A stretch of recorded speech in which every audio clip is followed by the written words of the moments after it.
Hello, future pharmacist. Have you ever wondered how we decide which drug is not only safe, not only safe and effective, but also worth the money in large populations? Have you ever wondered? If no, so listen carefully. We use pharmacoeconomics to meet pharmacoepidemiology, a powerful combo for real world healthcare decisions. Let's break it down. What are we talking about? Pharmacoepidemiology.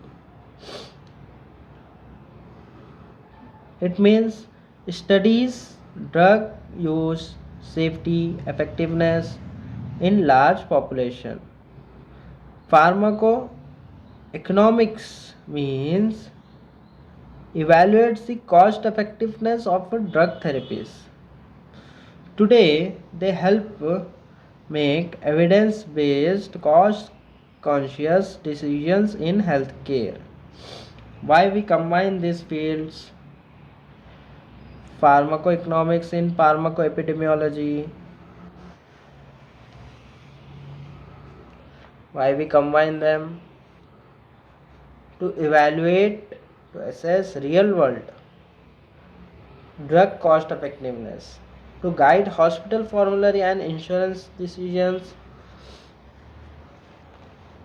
to optimize public health decisions based on budget, to analyze economic impact of chronic disease management, and to promote rational use of drugs. Now we'll see the key applications, real life applications. First one is cost effectiveness analysis in drug safety studies. Example we are taking metformin versus sulfonylureas in diabetes. So our goal is to find the drug with fewer side effects and better long term value. Then we have cost utility analysis in chronic disease management. Here we are taking the example of dialysis versus kidney transplant in renal failure patients, and we are using QALYs. It helps to pick treatments that improve both quantity and quality of life. Then we have cost benefit analysis in vaccines, vaccination programs. Example HPV, HPV vaccine for cervical cancer prevention. We compare cost of vaccination versus future savings. It helps government to decide whether to include vaccine in national healthcare programs or not. Then we have cost minimization analysis in generic substitution. Here we are taking the branded drugs example, like branded statin versus generic statin in high cholesterol levels of patients to manage that.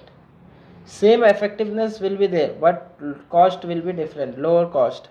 So why you are paying more? We can go with the generic drugs.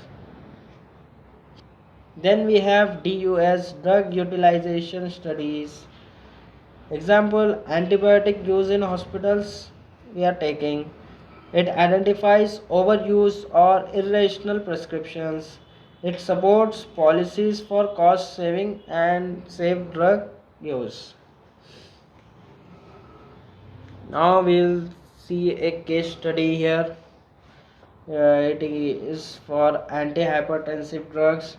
Our study design is a pharmacoepidemiological study comparing ACE inhibitors versus calcium channel blockers in management of hypertension.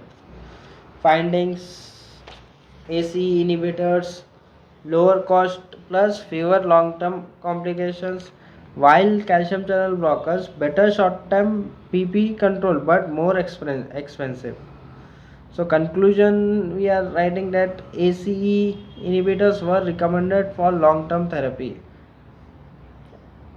and it is based on cost effectiveness.